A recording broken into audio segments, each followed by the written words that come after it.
नमस्कार दोस्तों, आज की इस क्लास में बिहार बोर्ड क्लास 9th का वायरल ऑब्जेक्टिव क्वेश्चन कराने वाले हैं। 9th का जो 24 मार्च को शुरू होने वाला है। विज्ञान का पेपर है और प्रथम पाली में क्या है, संस्कृत का पेपर, उसका वीडियो डाल चुके हैं। आप लोग नहीं देखे तो आप लोग इसके डिस्क्रिप्शन में लिंक दे देंगे, आप लोग देख लीजिएगा। इसके नीचे डिस्क्रिप्शन में लिंक दे देंगे, ठीक है ना। तो आप लोग उस वीडियो को जरूर देखिएगा। और ये क्लास विज्ञान का कराने वाले हैं, जो कि ऑब्जेक्टिव क्वेश्चन है। आप लोग इस ऑब्जेक्टिव क्वेश्चन को देख लेते हैं तो 100% आप लोग को एग्जाम में ऑब्जेक्टिव सही होकर आएगा, ठीक है ना। आप लोग इस क्लास को शुरू से लेकर अंत देखिए, हर एक ऑब्जेक्टिव को आप लोग रट जाइए, ठीक है ना।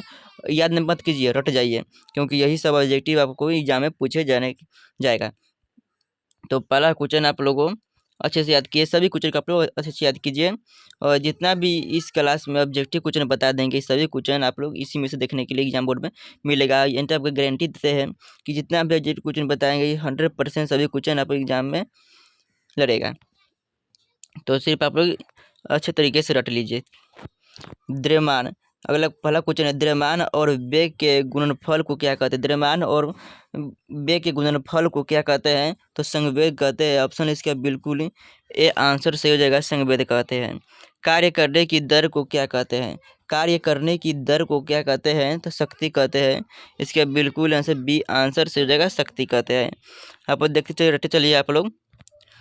आवृत्ति का ऐसा एक मात्रक होता है, आवृत्ति का ऐसा ही मात्रक हर टैक्स होता है। ऑप्शन इसका बिल्कुल बी आंसर सही हो जाएगा। पृथ्वी के गुरुत्वीय त्वरण का मान होता है, पृथ्वी के गुरुत्वीय त्वरण का मान कितना होता है? तो 9.8 मीटर प्रति सेकेंड स्क्वायर। ऑप्शन इसका बिल्कुल ए बी आंसर सही हो जाएगा, 4 नंबर का। 5 नंबर क्वेश्चन देखते हैं। 5 नंबर क्वेश्चन है, प्रत्येक क्या पूछा गया है 5 नंबर क्वेश्चन में है, प्रत्येक क्रिया के समान एवं विपरीत प्रतिक्रिया होती है। यह गति का कौन सा नियम है? यह गति का कौन सा नियम है?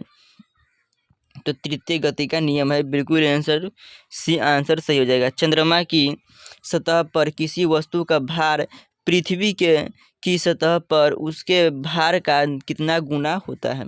कितना गुना होता है? तो डी 1/6 के गुना होता है। ऑप्शन इसके बिल्कुल डी आंसर से हो जाएगा। दाब का ऐसा ही मात्रक क्या है? दाब का ऐसा ही मात्रक क्या है? तो दाब का ऐसा ही मात्रक होता है मीटर प्रति सेकेंड स्क्वायर, मीटर प्रति सेकेंड स्क्वायर। इसका सी आंसर सही, मीटर प्रति सेकेंड होता है, ठीक है ना। 8वां नंबर क्वेश्चन देखते हैं। 8वां क्वेश्चन पूछा गया है, निम्न में से कौन सही नहीं है? क्या है? निम्न में से कौन सही नहीं है, हमें गलत बताना है। V बराबर U80 सही है। S बराबर U2 प्लस 1/2 A80 स्क्वायर, ये भी सही है। ये V स्क्वायर बराबर U स्क्वायर प्लस 2S सही है, लेकिन ये सही डी ऑप्शन सही गलत है।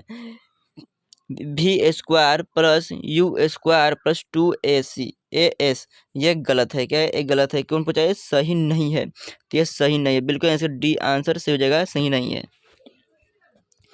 9 नंबर क्वेश्चन है, किसी वस्तु में जड़त्व का गुण पाया जाता है, किसी वस्तु में जड़त्व का गुण पाया जाता है द्रवण के कारण, द्रवण के कारण। बिल्कुल बी आंसर से हो जाएगा। निर्णात्मक त्वरण को क्या कहते हैं? निर्णात्मक त्वरण को क्या कहते हैं? तो निर्णात्मक त्वरण को मंथन कहते हैं। ऑप्शन इसका बिल्कुल बी आंसर से हो जाएगा। रॉकेट का प्रणोदन किस सिद्धांत पर आधारित है? रॉकेट का प्रणोदन किस सिद्धांत पर आधारित है? तो इसका ए आंसर होगा संवेद संरक्षण का सिद्धांत, संवेद संरक्षण का सिद्धांत, इसका ए आंसर हो जाएगा। गतिज ऊर्जा का व्यंजक होता है, गतिज ऊर्जा का व्यंजक होता है, कितना होता है? 12 नंबर का सही आंसर हो जाएगा 1/2 मीटर प्रति मीटर V स्क्वायर। 3वां क्वेश्चन देते हैं, यदि किसी पिंडन का विस्थापन शून्य है तो बल के कारण उस पिंड के द्वारा किया गया कार्य होगा। तो कितना किया गया कार्य होगा? तो 0 ऑप्शन इसका बिल्कुल ए आंसर है, 0 जूल। किसी तल में किसी वस्तु को डुबाने पर तरल द्वारा वस्तु का पर ऊपर की ओर लगने पर वह बल कहलाता है, वह बल क्या कहलाता है? तो उत्प्लावन बल कहलाता है। इसके बिल्कुल ही बी आंसर से हो जाएगा, ठीक है ना। किसी वस्तु का वेग दुगुना कर दिया जाए तो उसकी गतिज ऊर्जा कितनी हो जाएगी? तो उसकी गतिज ऊर्जा कितनी हो जाएगी? तो 1/4। ऑप्शन इसका डी आंसर चलेगा, 1/4 हो जाएगी। 20 हर्ट्ज से कम आवृत्ति वाले ध्वनि तरंग को क्या कहते हैं? कम आवृत्ति वाले ध्वनि तरंग को क्या कहते हैं? तो अवश्रव कहते हैं। क्या कहते हैं? अश्रव। आवधिक को कहते हैं प्राश्रव। तो इसका आंसर बिल्कुल ही बी आंसर से हो जाएगा, अश्रव कहते हैं। सर कुछ कोणीय वेग का मात्रक होता है। कोणीय वेग का मात्रक क्या होता है? कोणीय वेग का मात्रक होता है ऑप्शन बिल्कुल वर्सेस सेकेंड, ठीक है ना। इसका बिल्कुल ही बी आंसर सही हो जाएगा। 17वां क्वेश्चन देखते हैं। संवेग परिवर्तन की दर समानुपाती होता है। संवेग परिवर्तन की दर समानुपाती होता है। इसका आंसर हम तो नहीं ढूंढ पा रहे हैं, आप लोग इसका आंसर आप लोग देख लीजिएगा, अगर जानते हो तो कमेंट करिएगा। शक्ति का ऐसा ही मात्रक होता है। शक्ति का ऐसा ही मात्रक क्या होता है? शक्ति का ऐसे में जूल प्रति सेकेंड होता है ना, जूल प्रति सेकेंड शायद होता है ना, थोड़ा भी ध्यान नहीं है, लेकिन ऑप्शन इसका बी आंसर सही हो जाएगा, जूल प्रति सेकेंड। आप लोग थोड़ा देख लीजिएगा। घर्षण बल का हमेशा कार्य करता है। घर्षण बल हमेशा कार्य करता है। घर्षण बल हमेशा कार्य कहाँ करता है? तो गति के विपरीत दिशा में। गति के विपरीत दिशा में। इसके लिए बी आंसर से हो जाएगा, गति के विपरीत दिशा में। 1 हॉर्स पावर बराबर होता है। 1 हॉर्स पावर बराबर क्या होता है? 746 वाट का। ऑप्शन इसका बिल्कुल ही सी आंसर से हो जाएगा, 746 वाट का होता है। 22 नंबर क्वेश्चन है। किसी पिंड की स्थितिज ऊर्जा का व्यंजक होता है। किसी पिंड की स्थित ऊर्जा का व्यंजक कितना होता है? तो इसका सही आंसर हो जाएगा ए मीटर। ऑप्शन बी आंसर सही हो जाएगा, ए आंसर। 1 किलोवाट घंटा बराबर होता है। 1 किलोवाट घंटा किसके बराबर होता है? तो 1 किलोवाट घंटा 36,000 के बराबर होता है। ऑप्शन इसका बी आंसर सही हो जाएगा। आवेग का ऐसा ही मात्रक होता है। आवेग का ऐसा ही मात्रक कितना होता है? तो आवेग का ऐसा ही मात्रक न्यूटन प्रति सेकेंड। ऑप्शन के बी ए आंसर सही हो जाएगा, न्यूटन प्रति सेकेंड। स्पीडोमीटर का अनुपात होता है। स्पीडोमीटर का अनुपात कितना होता है? स्पीडोमीटर का अनुपात औसत चाल होता है। बिल्कुल आंसर इसका डी आंसर हो जाएगा, औसत चाल होता है।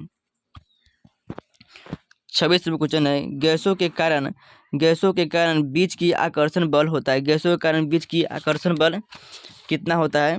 तो गैसों के कारण बीच की आकर्षण बल नगण्य होता है। ऑप्शन इसके बिल्कुल ही बी आंसर से हो जाएगा। गर्म करने पर गैसों का आयतन होता है। गर्म करने पर गैसों का आयतन बढ़ता है। ऑप्शन इसका बी आंसर से हो जाएगा। आप लोग क्लास मैट्रिक का एग्जाम आप लोग 2026 में देने वाले हैं, तो आप लोग इस चैनल पर आप लोग इस चैनल के माध्यम से आप लोग बेहतरीन तैयारी कर सकते हैं 2026 बोर्ड एग्जाम के लिए, ठीक है ना। फाइनल बोर्ड एग्जाम 2026 में आप लोग मैट्रिक का देने वाले हैं, तो इस चैनल को आप लोग सब्सक्राइब जरूर कीजिएगा और टेलीग्राम हमारे ग्रुप में जुड़ जाइएगा, ठीक है ना। और इसका जितना भी पढ़ाएंगे ऑब्जेक्टिव सब्जेक्टिव जितना भी कोचिंग कराएंगे, ये सभी का PDF हमारे टेलीग्राम ग्रुप में DBC एजुकेशन क्लासेस ग्रुप है।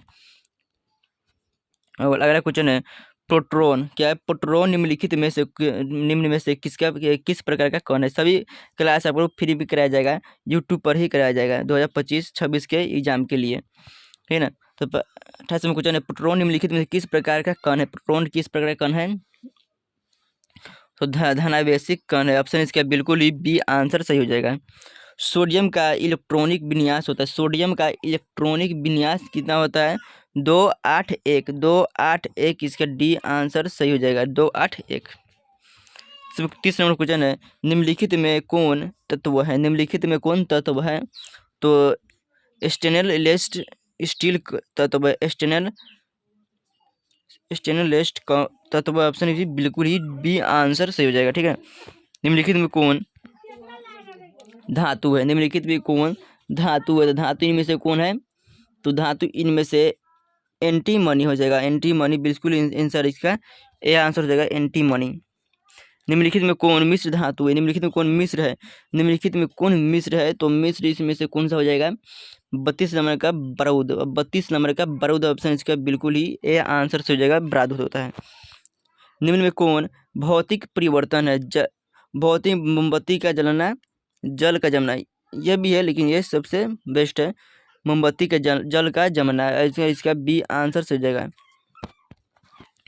अगर कोई निम्नलिखित में कौन टिंडल प्रभाव को प्रदर्शित करता है? निम्नलिखित में कौन टिंडल प्रभाव को क्या करता प्रदर्शित करता है? कौन करता है?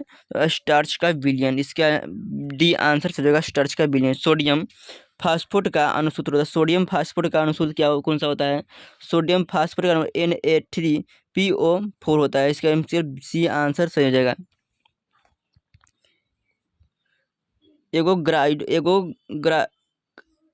एगोग्राइडो स्थिरांक का मान होता है। एगोग्राइडो स्थिरांक का मान कितना होता है? कौन सा होता है?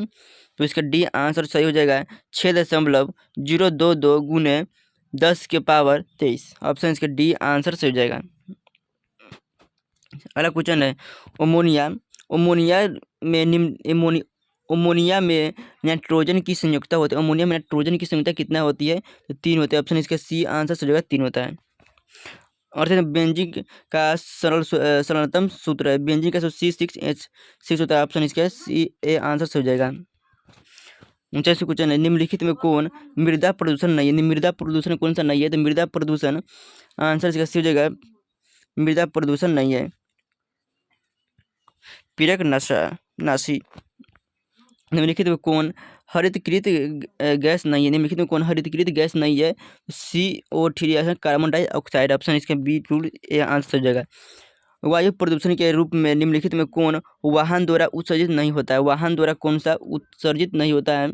तो प्लाइस एस। ऑप्शन इसका सी आंसर से हो जाएगा प्लाई एस। 42 में क्वेश्चन है। आप लोग कितना 80 क्वेश्चन में आप लोग को 40 ही क्वेश्चन बनाना है। तो और 10 क्वेश्चन और बता दे रहे हैं, आप लोग देख लीजिए। परमाणु के नाभिकीय में प्रोटॉनों के अलावा दूसरे कौन सा कण उपस्थित रहता है? दूसरे कौन सा कण उपस्थित रहता है? तो न्यूट्रॉन। ऑप्शन इसके बी आंसर हो जाएगा न्यूट्रॉन उपस्थित रहता है। अगर क्वेश्चन है निम्नलिखित में के से कौन अक्रिय गैस के अष्टक नहीं होता है? अक्रिय गैस का अष्टक कौन सा नहीं होता है? तो डी हो जाएगा। इनमें से कोई नहीं है। अग्रणी ये कौन नहीं है। ऑप्शन इसके डी आंसर सही हो जाएगा। अब एक कक्षा में इलेक्ट्रॉनों की अधिकतम संख्या होती है। एक कक्षा में इलेक्ट्रॉनों की अधिकतम संख्या कितना होता है? 2n²। ऑप्शन इसका ए आंसर सही हो जाएगा। 45 में क्वेश्चन देखते हैं धूम कोहरा क्या है? धूम कोहरा क्या है? तो कोहरा एवं धातुओं के मिश्रण है। ऑप्शन इसका बिल्कुल ही बी आंसर सही हो जाएगा। ठीक है ना। अगला क्वेश्चन निम्नलिखित में कौन समस्त का युग्म नहीं है? समस्त का युग्म नहीं, इसका आंसर आप लोग देख लीजिएगा, हमें ध्यान नहीं है। अगला क्वेश्चन निम्नलिखित में से किसके द्वारा ओजोन परत का ह्रास होता है? ओजोन परत का ह्रास किसके द्वारा? क्लोरोफ्लोरोकार्बन का। ऑप्शन इसके ए आंसर से हो जाएगा क्लोरोप्लास्ट का। ओजोन स्तर के ह्रास से कौन रोग होता है? ओजोन के ह्रास से कौन सा रोग होता है?